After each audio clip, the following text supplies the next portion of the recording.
Genesis 41. When 2 full years had passed, Pharaoh had a dream.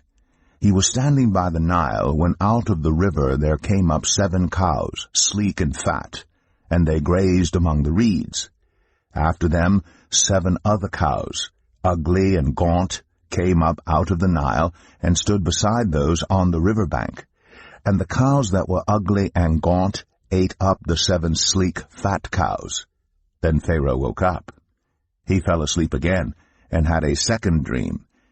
7 heads of grain, healthy and good, were growing on a single stalk. After them 7 other heads of grain sprouted, thin and scorched by the east wind. The thin heads of grain swallowed up the 7 healthy full heads. Then Pharaoh woke up. It had been a dream. In the morning his mind was troubled, so he sent for all the magicians and wise men of Egypt.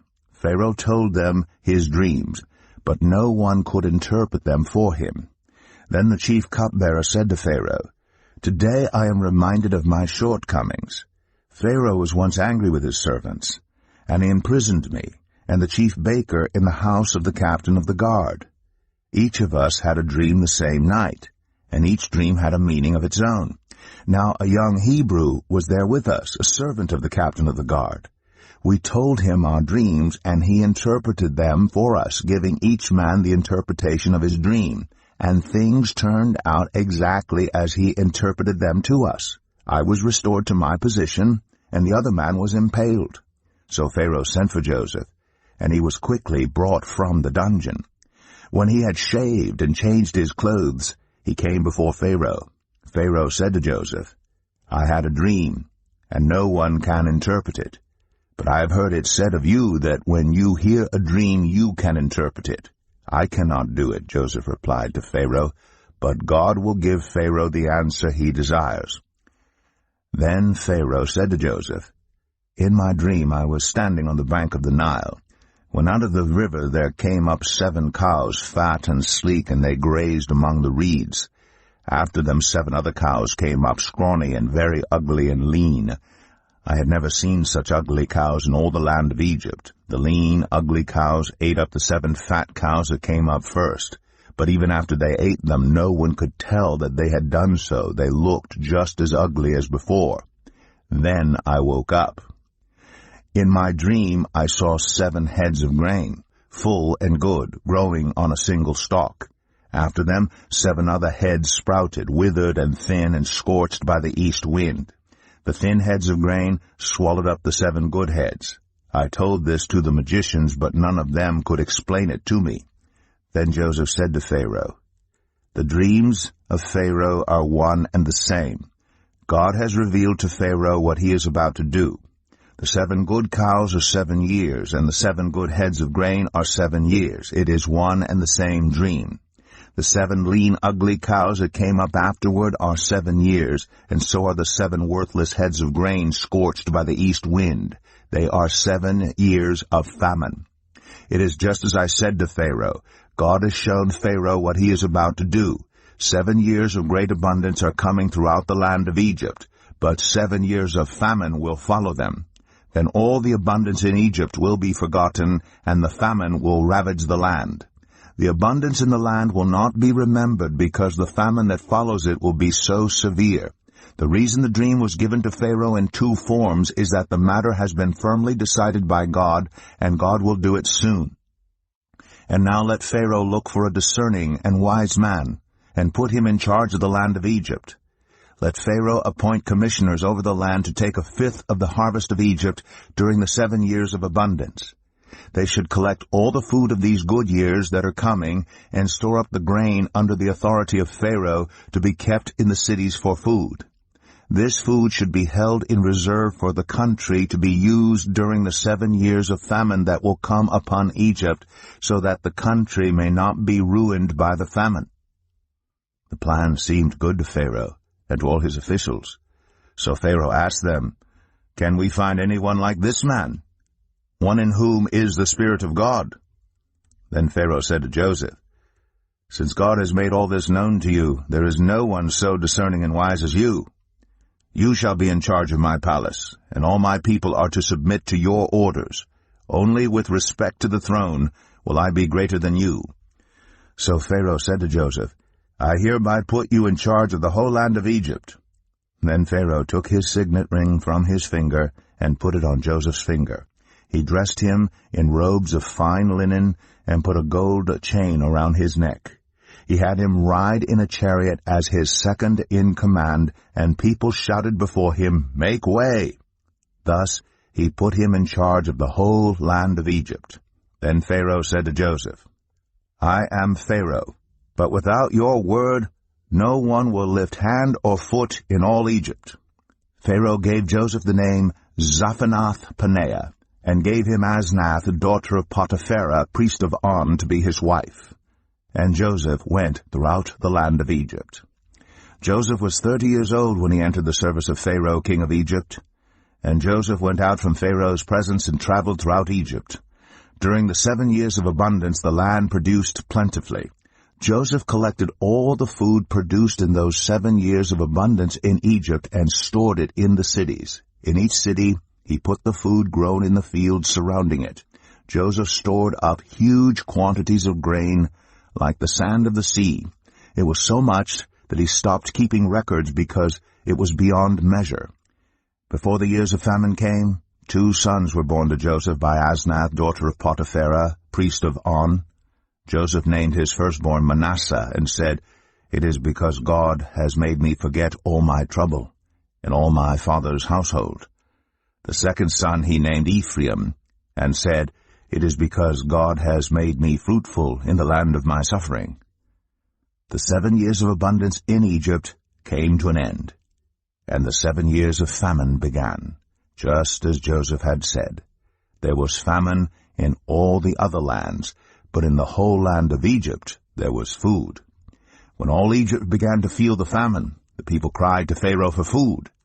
Then Pharaoh told all the Egyptians, "Go to Joseph and do what he tells you." When the famine had spread over the whole country, Joseph opened all the storehouses and sold grain to the Egyptians, for the famine was severe throughout Egypt, and all the world came to Egypt to buy grain from Joseph because the famine was severe everywhere.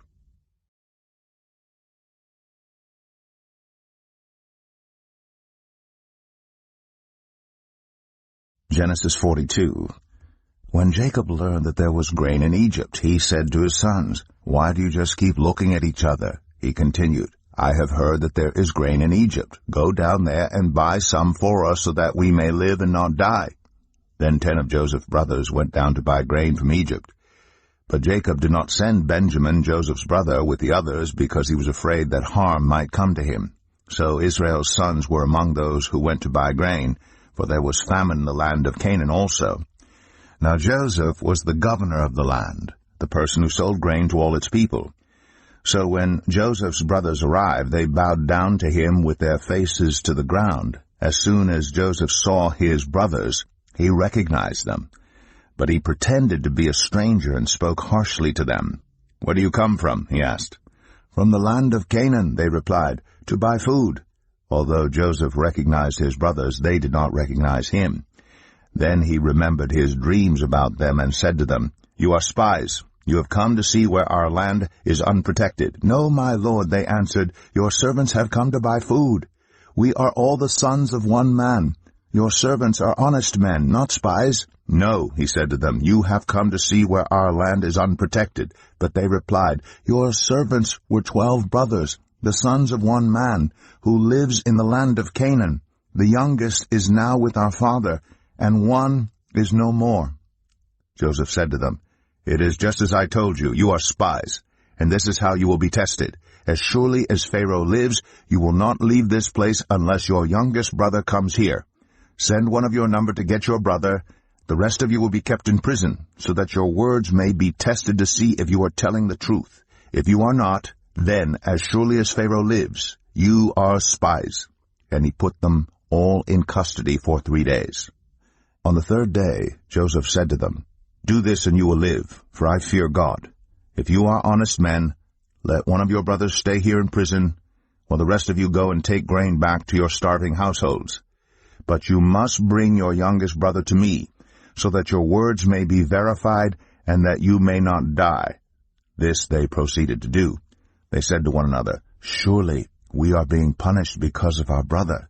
We saw how distressed he was when he pleaded with us for his life, but we would not listen. That's why this distress has come on us." Reuben replied, "Didn't I tell you not to sin against the boy? But you wouldn't listen. Now we must give an accounting for his blood." They did not realize that Joseph could understand them, since he was using an interpreter. He turned away from them and began to weep, but then came back and spoke to them again. He had Simeon taken from them and bound before their eyes. Joseph gave orders to fill their bags with grain, to put each man's silver back in his sack, and to give them provisions for their journey. After this was done for them, they loaded their grain on their donkeys and left. At the place where they stopped for the night, one of them opened his sack to get feed for his donkey, and he saw his silver in the mouth of his sack. "My silver has been returned," he said to his brothers. "Here it is in my sack." Their hearts sank, and they turned to each other trembling and said, "What is this that God has done to us?" When they came to their father Jacob in the land of Canaan, they told him all that had happened to them. They said, "The man who is lord over the land spoke harshly to us and treated us as though we were spying on the land. But we said to him, 'We are honest men, we are not spies. We were 12 brothers, sons of one father. One is no more, and the youngest is now with our father in Canaan.' Then the man who is lord over the land said to us, 'This is how I will know whether you are honest men. Leave one of your brothers here with me and take food for your starving households and go. But bring your youngest brother to me, so I will know that you are not spies but honest men. Then I will give your brother back to you, and you can trade in the land.' As they were emptying their sacks, there in each man's sack was his pouch of silver. When they and their father saw the money pouches, they were frightened. Their father Jacob said to them, 'You have deprived me of my children. Joseph is no more, and Simeon is no more, and now you want to take Benjamin? Everything is against me.' Then Reuben said to his father, 'You may put both of my sons to death if I do not bring him back to you. Entrust him to my care, and I will bring him back.' But Jacob said, 'My son will not go down there with you. His brother is dead, and he is the only one left. If harm comes to him on the journey you are taking, you will bring my gray head down to the grave in sorrow.'"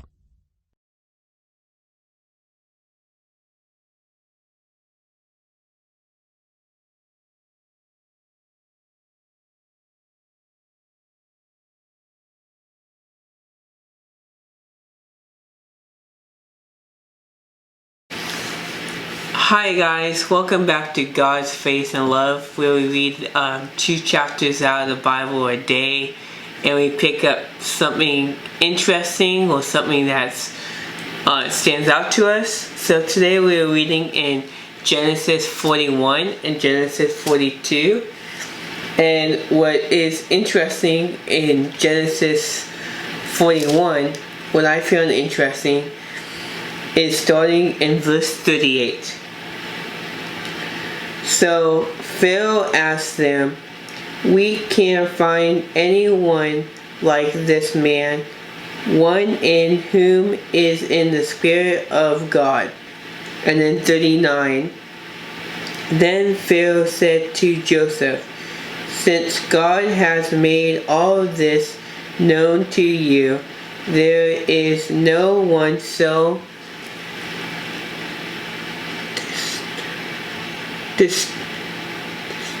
discerning and wise as you.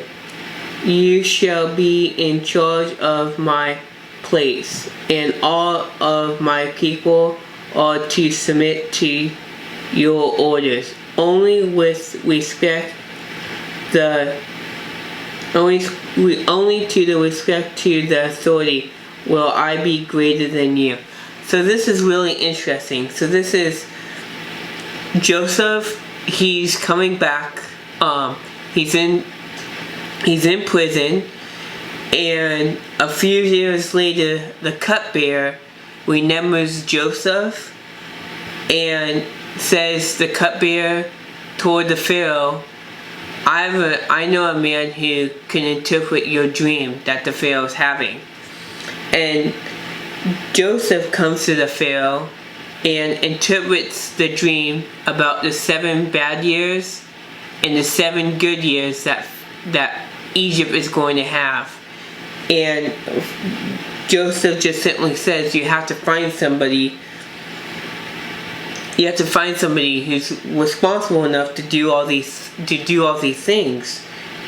And Pharaoh says, well, you are responsible. There's no one else more that has the Spirit of God. So the Pharaoh knew that Joseph had the Spirit of God inside of him.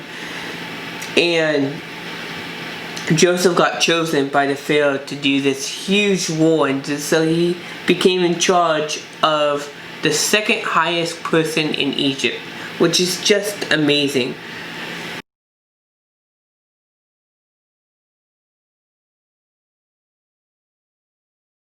Now we're in Genesis 42, starting in verse 6.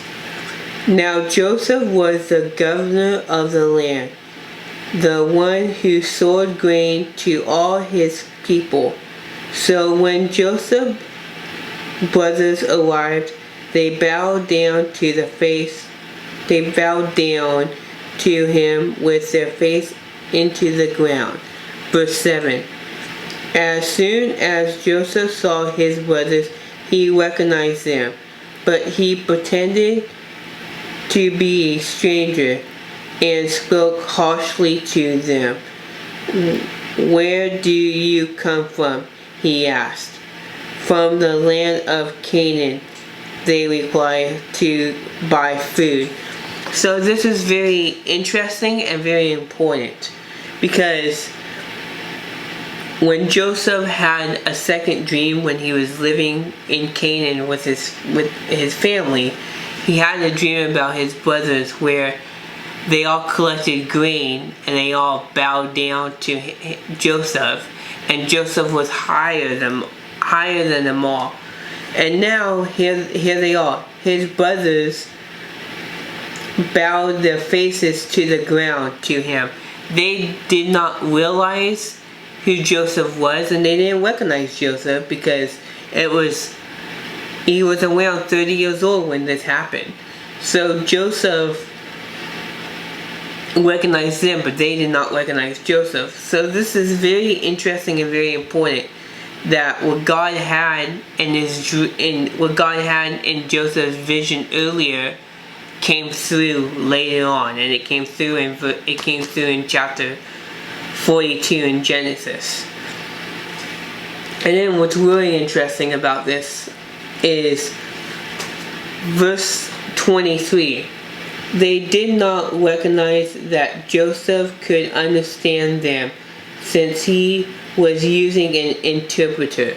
So Joseph, being the governor at the time, was using an interpreter to talk to his brothers. But it's really cool to understand that Joseph never forgot his own language. Of course you're going to remember your own language, and Joseph was only speaking Egyptian language during that time, so he needed an interpreter. So that's another reason that they didn't recognize him either. But Joseph, it says right here, they did not realize that Joseph could understand them. Joseph understood what his brothers were talking about. So I just think that's really cool. Verse 23 brings the story just more closer to how we live today. And I love this story. I love reading Joseph. So hope you guys have a good day, a blessed day, and God bless, and see you guys tomorrow.